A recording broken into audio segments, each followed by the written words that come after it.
que je vous propose aujourd'hui, c'est qu'on regarde ensemble comment vérifier si un harnais est adapté à la morphologie du chien et quand vous allez en magasin ou que vous commandez un harnais, comment le régler pour qu'il aille correctement à votre chien. Donc déjà, la première chose qui est importante, c'est qu'il faut faire la distinction entre un harnais qui est ajusté, c'est-à-dire qui est serré sur le corps, et un harnais qui permet la liberté des mouvements du chien. En effet, un harnais, c'est quelque chose qui est rigide. La plupart des harnais, on n'a pas des harnais élastiques, puisque justement, quand il y a votre chien qui est dans le harnais, c'est comme un outil de sécurité. Vous ne voulez pas qu'il puisse en sortir comme d'un t-shirt. Comme c'est rigide, mais que le chien, lui, n'est pas rigide, ce qui va définir si le harnais est OK ou non, ce n'est pas qu'il colle au corps du chien, parce qu'il peut très bien coller au corps du chien, et ensuite vous allez avoir le chien qui ne peut par exemple pas avancer sa scapula, qui ne peut pas avancer son épaule, ou qui ne peut pas correctement se baisser, s'asseoir, etc. Donc si le harnais semble un peu flottant à l'instant T, ça ne veut pas forcément dire qu'il ne va pas. Ce qui compte, ça va être de vérifier que dans les mouvements, que tous les mouvements restent possibles avec le harnais, et on va regarder ça ensemble. Donc première étape, mettre le harnais au chien. Bébé, tu veux mettre ton harnais? On essaye? Tu viens? Oh, ça c'était bravo cette bébé. Ça c'était super chien. Super chien, c'est joli. Bravo. Très très bien. Super. Donc, quand je vais essayer un harnais pour la première fois, un des premiers points que je vais vérifier, c'est que la première sternème, donc ça va être la pointe du sternum, chez l'humain ça correspond à ça, quand vous êtes au-dessus, vous êtes dans un trou, vous êtes dans la trachée, et quand vous êtes en dessous, vous êtes sur la cage thoracique. Donc je vais aller repérer ce point chez le chien. Donc pareil, je vérifie, au-dessus c'est mou, et en dessous, on est vraiment sur le sternum. Je vais mettre mon doigt ici, et je dois vérifier que je peux mettre mon doigt sans avoir le harnais qui va se mettre par-dessus. Pourquoi est-ce que ça c'est important ? Une des raisons pour lesquelles on met un harnais, c'est pour éviter que le chien soit dans un collier et quand il est amené peut-être à voir quelque chose qui l'intéresse, se mette à étrangler et à serrer la trachée.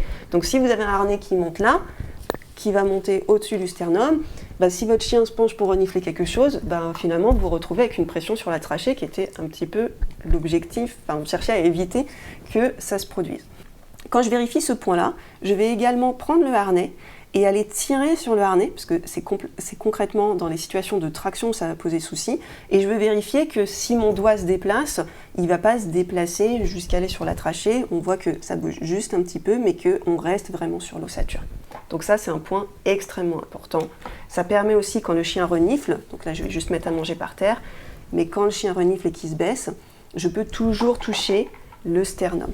Donc très important, je ne veux pas que quand mon chien se baisse, avec mon doigt, je continue à vérifier que le harnais ne va pas aller remonter trop. Ensuite, le deuxième point que je vais vérifier, c'est que l'épaule, qui va se trouver à ce niveau-là, si jamais vous pliez gentiment, voilà, on voit que ça va être au point de flexion entre la scapula et l'humérus. On veut vérifier que ce point-là reste libre, parce que du coup, le mouvement de cette scapula et donc le déplacement de l'épaule est ce qui va permettre au chien de trotter, marcher, galoper, etc.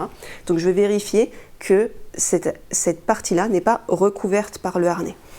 Ce qui arrive avec la plupart des chiens, on a des morphologies qui sont très différentes, c'est que le haut de la scapula, donc la scapula c'est vraiment cet os-là, peut être recouvert un petit peu sur la partie du dessus. Ça, c'est pas un souci parce que le point de pivot et de mouvement du chien, il va se retrouver en gros à un tiers de la scapula, donc il va se retrouver ici. Donc sur ces deux points-là, je veux que ça reste libre, ce qui est bon ici avec le harnais. Et enfin, le dernier point que je vais vérifier, c'est qu'au niveau de la sangle principale, je repose bien encore sur la cage thoracique. Donc là, je vais aller viser la dernière sternème qui va correspondre en fait à la partie où, si vous êtes en dessous, vous commencez à être sur des parties molles et quand vous êtes au-dessus, vous êtes bien sur la cage thoracique. Je vais aller viser cette sternèbre et je dois vérifier que la sangle de mon harnais repose bien sur la cage thoracique et ne va pas, par exemple, ici et pourrait aller presser sur les parties molles.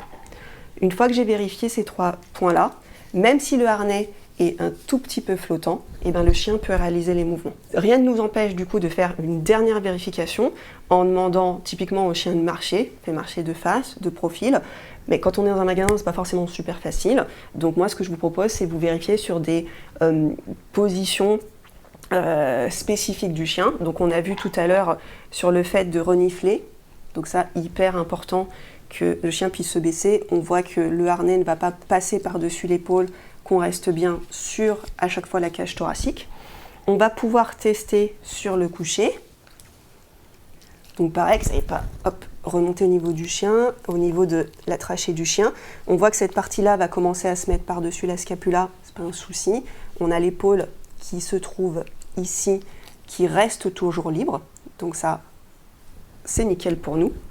Et on peut vérifier sur le assis. Alors vous m'excuserez, c'est bébé chien, elle n'a pas forcément encore appris. Oh bravo, je suis fière de toi cette bébé. Et sur le assis, je vais vérifier que au niveau du coude, on ait bien assez d'espace entre le coude et la sangle pour qu'il n'y ait pas de frottement. Et voilà comment vous pouvez vérifier qu'un harnais correspond et bien adapté à la morphologie de votre chien et surtout est bien réglé.